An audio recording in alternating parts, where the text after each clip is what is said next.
Welcome to the Wise Dome podcast, a series that is so much more than just a podcast series. This is a movement towards a lifestyle you know you deserve.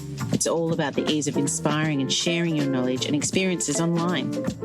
I'm your host, Nikki, and I have always admired those who share their wisdom, those who have decided to inspire others. Just like my guests, I found my version of inspiring others by sharing my wisdom and created a lifestyle I wanted, and I'm going to share all the secrets for how you can too. On this show, you'll find inspiration, motivation, and advice from experts, as well as valuable tips on how to get started or improve your business. Let's dive into how you can begin and grow your wisdom business. Remember, inspiring others looks different for everyone. How will you inspire?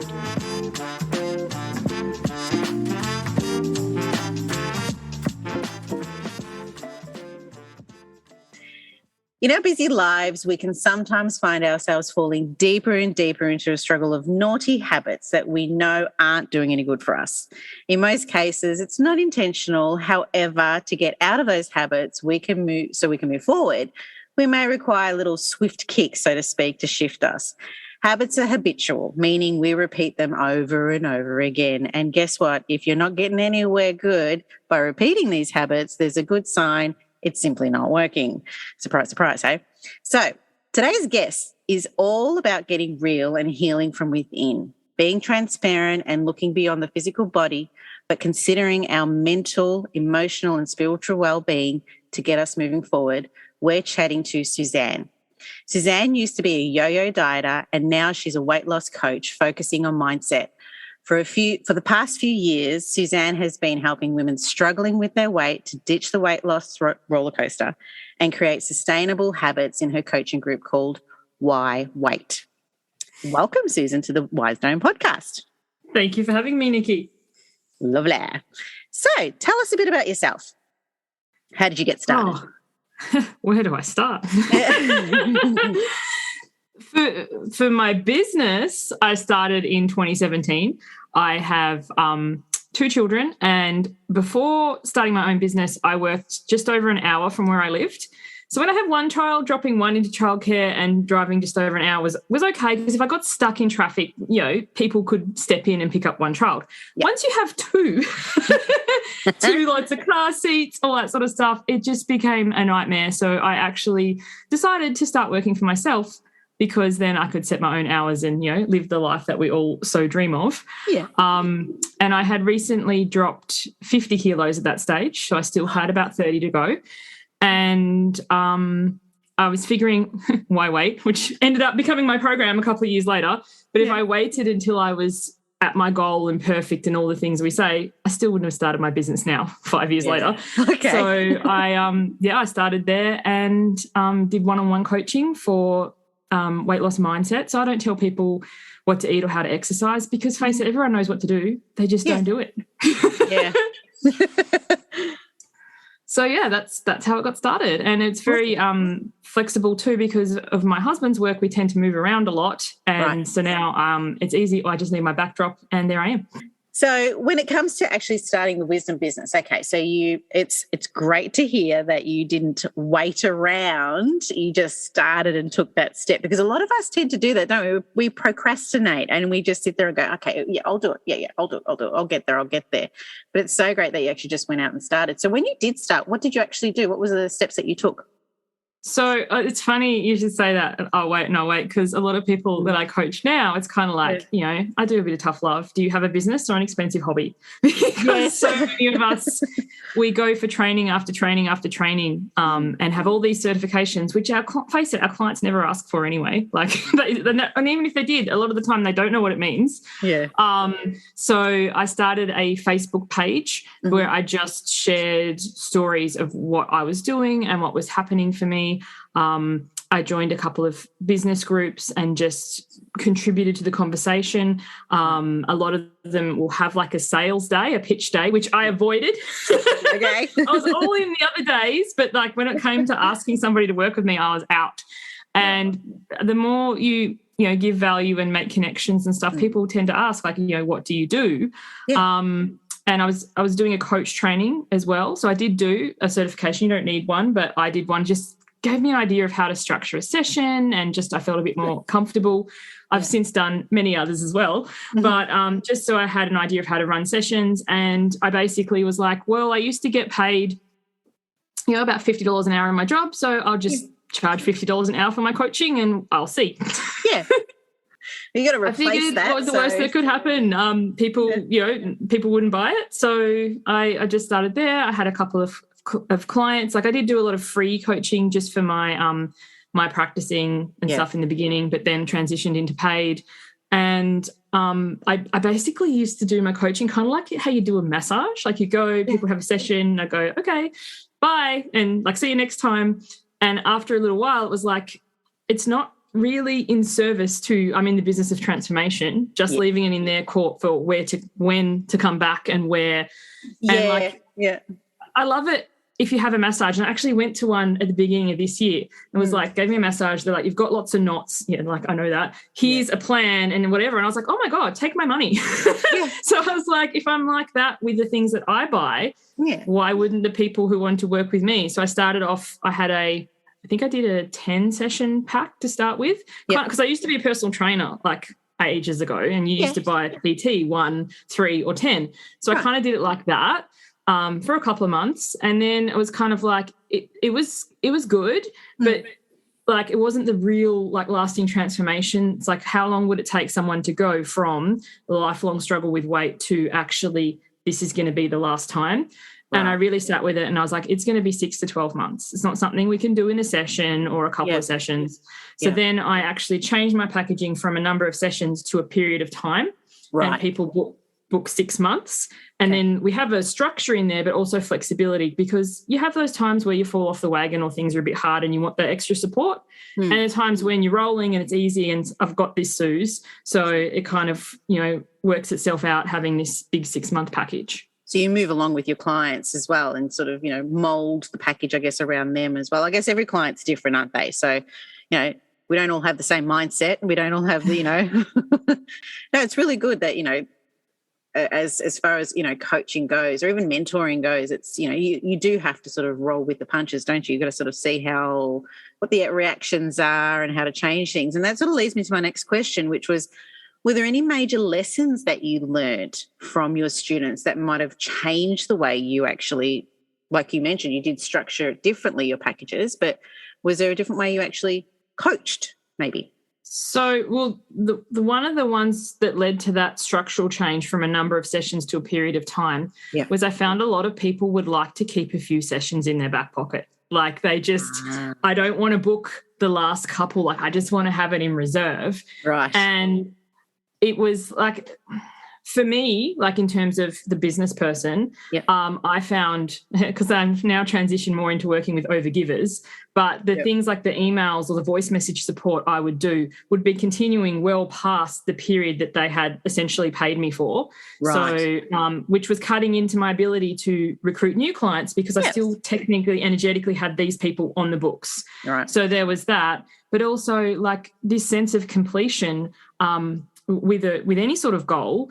If we haven't quite made it yet, like if we haven't lost X number of kilos or earned this many dollars, that sense of failure or impending doom can kind of like, we want to push it out. Yeah. So what I really learnt from, and then this lesson was more when I moved into group, was that our work and our life is very seasonal. Like we know outside in the weather is cyclical. We have the different seasons, but so do we as people. So coming to an end of a package or a group program and celebrating what has happened instead of berating that we're not there yet, because face it, we're never there. There's always going to be another goal. There's always something else. Is to like really, really important, because a lot of us, we fear the autumn, we fear the harvest because we get into our not good enough mindset and I didn't do it and berating ourselves. And then we overlook all the magic and all the things that we've achieved. So having this, cyclical nature to my work now that mirrors the cyclical nature of life, I definitely learnt that from my clients. That's awesome. That's actually really good bit of advice and information there for anyone else who's looking to sort of cope. With those lessons, did you, you started your wisdom business and it was time to inspire your audience. How did you go about inspiring them? Was there like a process that you took them through to sort of give them their aha moments? You know, what was your style of sharing, and what was how did you go? I continued to share on my Facebook page, and I'm one take, no fake, real rough and ready. I don't edit. You watch my lives, I'm walking up a hill, a child will wander in, because this is just life. And I think sometimes when we separate everything, I'm not knocking people who do, that's totally okay. So there's a very natural aspect, and a lot of my clients, a lot of my audience get to know all of my children and my family and what's going on behind the scenes. And then in terms of like promotional things, I started with webinars, which were really challenging for me. I'm socially awkward and introverted, and a tech phobia. So it was an adventure, but I learned so much. And also too with boundaries, like I always welcome questions and I'll endeavour to answer them, but they need to be related to the topic, because a couple of times I ended up in these rabbit holes that were just, there was no coming back. It's like, what was I trying to talk about in the first place? I also started with the slides, because that's what I've been taught. You have to have slides and you have to have photos. And I'm a kinesthetic person. I can't look at slides and somebody at the same time. So I just ditched that. And people are like, it's like I'm on FaceTime call with you. And they forget that there's other people there. Yes. So I did them as webinars for about a year, 18 months. And then I realised I didn't really like them that way. So now I do a pop-up Facebook group when I'm teaching something. I invite the people in. We deliver it. It's available for a couple of days, and then I close the group. So it's just like a nice, short, sharp container. And that's how I enjoy teaching. That's awesome. That is actually really good advice in that regard too, on like the tech side of things and the usability and easeability of actually sharing your knowledge in that regard. That's actually very good. The concept of why wait, where did that come about from? Obviously, yes, you mentioned your journey and all that sort of stuff. And why is it at its stage now? So it started originally as a beta, because I didn't know how I'd go running group. As I said, a shy introvert. I was like, I don't know if groups will be my thing. But I was max capacity for one-on-one. I had 17 one-to-one clients, which when you have two young children, only one at school, it was too far beyond what I could facilitate. So I moved to the one-to-one offer. And originally it was just a membership. So you paid a certain amount each month. Like at the original beta, it was like $30 a month. So, and the reason I wanted it that way, because I work in weight loss and I work in habits, is I'm not a fan of the 12-week challenges. Like if you say, Suze, will you go hard or go home? I will never leave my home.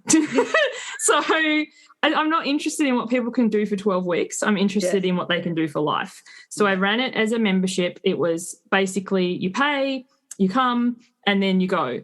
And I did it that way for 2 years. And it worked well, but what I didn't like is when people were finishing, they just kind of left. They kind of like snuck off into the wilderness, and I felt like, there was no celebration, there was no clear ending. It was just kind of like, I've kind of had enough and I'm gone, or I don't know. It didn't feel like proper closure in a sense. Proper closure, or that, to be honest, for me as the facilitator, was getting a break, because I'm a one-woman show. So I ran it 12 months, and so I actually closed up that model and relaunched Why Wait as a 10-week program. I run it on the school terms, so it suits me because I have 2 kids at school. And then we go, it's a very seasonal program. We have a spring where we start together. We have a summer where we're doing the consistent and persistent action. We have a autumn where we celebrate or commiserate, but it's usually celebrate because a lot of people start in the commiserate energy. And I'm like, what about this? And what about this? Because, we have a negative bias. And then we have a winter, which is a break between rounds. So the initial investment for a person is a higher cost. And then if people are always invited to continue, and we have an amazing re-up rate, and then they have the alumni rate. So that we have the mix of both. And then also too, being a highly sensitive introvert, when I ran the membership, when new people came, it's kind of like you have the clique at high school and you're the new kid and you just don't really want to, and as much as we try to foster everybody's welcome, we love you, it's just kind of like, oh. So now people don't know. They figure out into the program, but everybody's starting, it's all fresh, it's all new, and there's no that lingering kind of I don't fit in energy. No, that's a great lesson that you can, provide to people in that regard. Everyone's on the same platform. We're all starting at the same level here. So it doesn't matter if you've been around or not previously. It makes no difference. So that's really great. Is there any particular way that you've grown personally in the way that you share your wisdom? Oh, totally. I used to be the world's biggest over-preparer. I'd get really anxious and I would prepare and over-prepare and then run everything. And it's funny, I came across human design. Have you heard of human design? Yes. I came across it. I must admit, I was very dubious. I was like, is this just like astrology? And someone said to me, I was a manifesting generator, and that didn't mean much to me. But basically, the crux of it was, according to that style, you do best in response. And I was like, oh, so this is why I love interview. This is why I love teaching live. Like when I had the membership, it was pre-recorded modules, which nobody watched anyway. And then there was always the guilt when they came to a call that either kind of lie, and you could tell, or they tell the truth and kind of had that head hiding in I don't care. I honestly don't care. I always prefer honesty. So I realized from that thing in response. So now my programs are all taught live. And the material is always fresh as I continue to evolve. Yeah. And so I've dropped all the things that I thought I should do, like have manuals and slides and stuff that took so much time that nobody cared about anyway. Right. I just dumped all that. And even the tech side of things I thought that I needed, like transcripts and stuff. Like if you've got a massive business, or if the people are actually using the things, great. But I realized I was spending a lot of time, energy and money on things that nobody cared about but me. Right. And as you said, what did I start a business for? For freedom and flexibility. But I was more chained down than when I had a job. Yes. So this morning, just before talking to you, was saying before we got on, what did I do? I had plans to do some stuff behind the scenes, but it wasn't urgent and I didn't feel great. So I just took the morning off, went and had a massage. And I could hear my dad, I love your dad. I don't know if you listen to how much my stuff you listen to, but he's always nice for some. And I'm like, yeah, it is. It is so nice that I didn't feel well, so I took care of myself. And now here I am feeling heaps better, as opposed to doing stuff because I feel I should. Yeah. But I love the whole KISS situation. Keep it simple. You don't have to overcomplicate things to start, especially starting a wisdom business. Just get out there and have conversations, just simple conversations. But I do understand. I didn't have a website for ages. I had no website. Oh, really? And the first website person I had made pretty links for everything, which looked amazing, but they were always falling apart and whatever. So now I'm just I don't care if it says powered by Active Campaign, or if I'm a functional. As long as it works, I don't mind if it doesn't look pretty. Yeah. Well, look, it's all about mindset that you're teaching as well, aren't you? It's just get rid of all the crap that's, in your mind and just get down to the crux of what the issue is and, fix that. So that's, really good. I love it. With, in respect to the whole one take, no fake, where'd that come from? I saw it in a Facebook group. I can't remember which one. Somebody said it, and it was one of their theme days. It's actually funny. That's the other thing I learned. At the beginning, and if this is you and you're still there, great. I spent so much time in Facebook groups, but it becomes a point where it's not sustainable anymore. And I realized I was faffing around and not actually doing anything. So now I've left almost all of them. But I think, you get to the different seasons in your business. But I remember seeing it in a Facebook group, because another thing too, if it's pre-recorded, I won't do it. I'll stop. I'll go, there's something in my teeth, or I'll stumble. And as soon as I say a word wrong, I'll start again.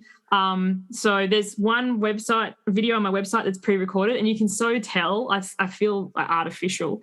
But when I teach live, people usually remember me because of something awkward that's happened in my life, but not the actual content that I was speaking about. But people want to see the real person. We're not all scripted. You're sitting down having a conversation with a friend. That's not scripted. And that's sort of what you're doing, aren't you? You're sort of, creating that connection with people. And if it's all about mindset, that's sort of going deeper in someone. So they've got to have trust in you. And they've got to Yes. have that connection with you. And they don't want to have a connection with someone who's scripted.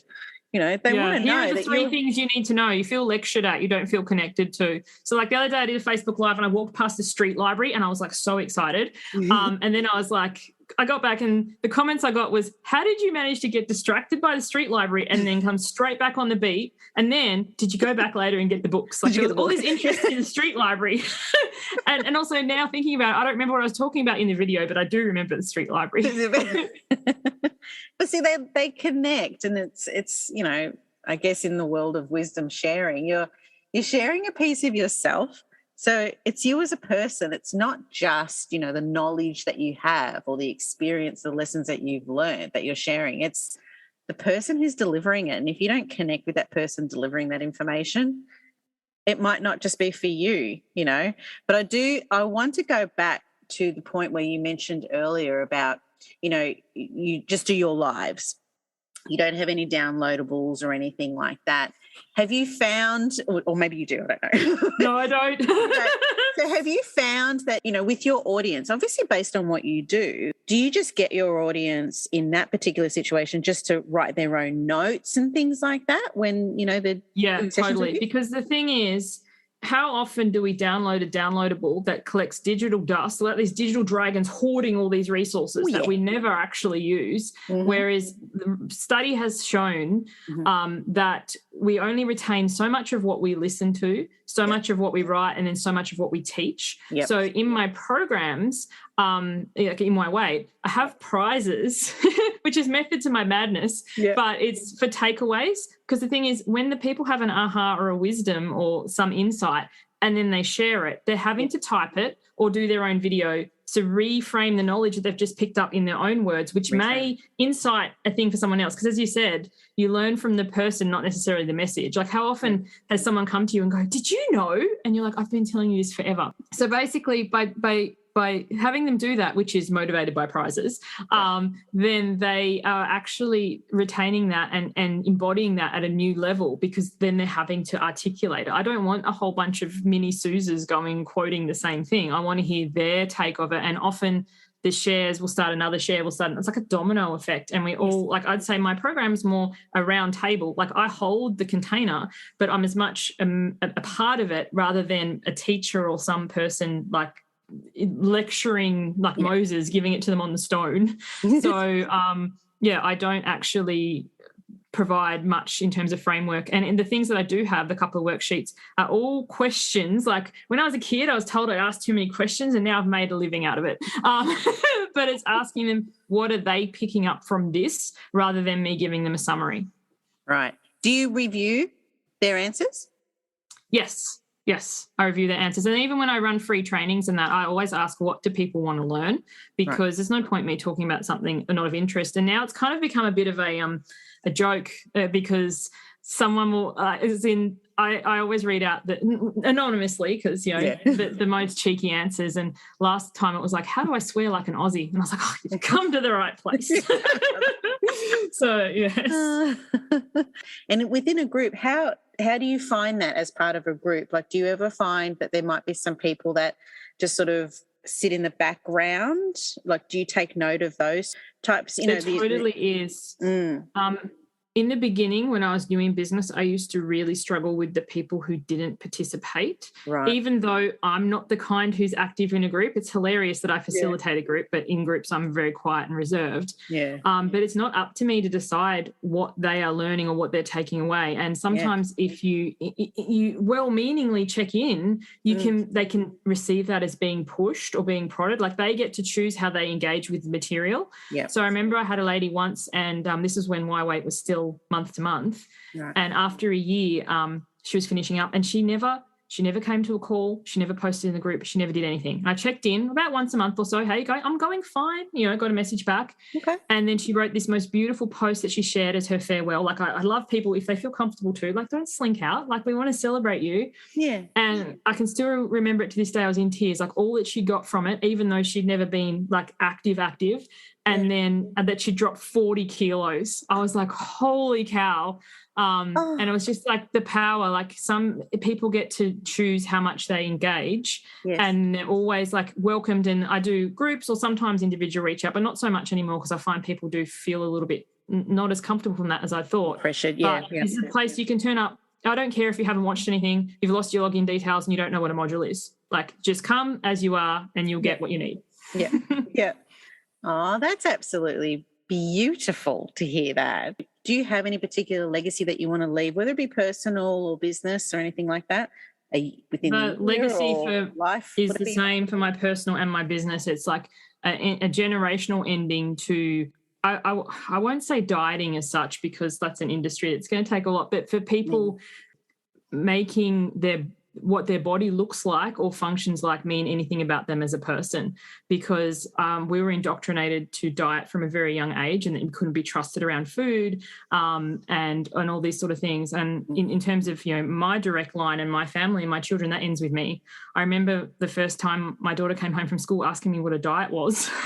Really? It was actually my audience who helped with that. I panicked because I'd been put on a diet at age 4 and I'd never spoken about it. And I remember posting to my public page and people were like, Suzanne, you tell her that a diet is something that an animal has, like an animal eats this type of food or that type of food. And I was like, oh, it was a great answer. So I told her and I was like, thank you, everybody. And then she comes back the next day and she says, Mummy, someone told me that if you go on a diet, you can never eat chocolate again. So why would you ever do that? And I just laughed and I just felt so good that she's never going to know. And we were recently, she's now 8, watching a movie about young gymnasts. And one of them had like an eating disorder. And she was, and my daughter was like, why is she not eating? Like the fact that she didn't understand and we had to explain, but she was like, I don't understand. She needs this energy to be able to do those amazing things. The understanding she has about food as fuel. Yeah. And yes, we can have treats and enjoy them. Like chocolate's great and kale tastes like I'd rather be fat. Yeah. But like she's not attaching any of her self-worth or meaning to the food that she consumes. Be exactly who you are and be amazingly proud of that. My son is he loves to wear nail polish. And yes, he's a boy. And people say to him all the time that boys shouldn't wear nail polish. And he says, not sarcastically, but with full honesty, I don't care. I think it looks fabulous. It's like whatever you have, whatever your quirky thing is that you can't admit anywhere else, in my weight, it is most welcome and we celebrate it. That's awesome. That's good. Well, you've been amazing to chat to today, Suzanne. You've been absolutely awesome. Is there any offer that you'd like to share with our audience? Certainly. So there's 2 things. I have a newsletter, and before you roll your eyes, my newsletter is worth signing up for. It's unique content. It's fabulous. I send it about once a week. And if you've listened to this conversation, I get a lot, and I'm a bit sweary though. So just, preempting that. It's suzanneculberg.com/newsletter. And I know Nikki will have the link because have fun spelling Culberg. Yeah. And the other one, I've written a book. So if you're on the diet yo-yo roller coaster and you're sick of the Disney princess before and after, where before the life was terrible and after they rode off into the sunset, and you want to read a story of what it's like to lose and gain and lose and gain and lose and gain, but get there in the end. You can grab the first 2 chapters of my memoir. No worries. I will have all the links in the summary, so anyone who's listening to this podcast can just have a quick look at the summary and all the links will be in there. Don't forget to click on the links and don't forget to subscribe as well to the Wise Dome podcast. Thank you so much again, Suzanne, for your time. You've been amazing to chat to. Thank you, Nikki. Thanks for listening to the Wise Dome podcast. If you enjoyed and have been inspired by this episode and you'd like to support the podcast, do subscribe and please share it with others. Post about us on social media or leave a rating and review. To catch all the latest from me, Nikki Kelly, you can follow me on Instagram at Wise Dome Podcast, WISEDOME Podcast. I'm Nikki Kelly. Thanks again, and we'll catch up next time.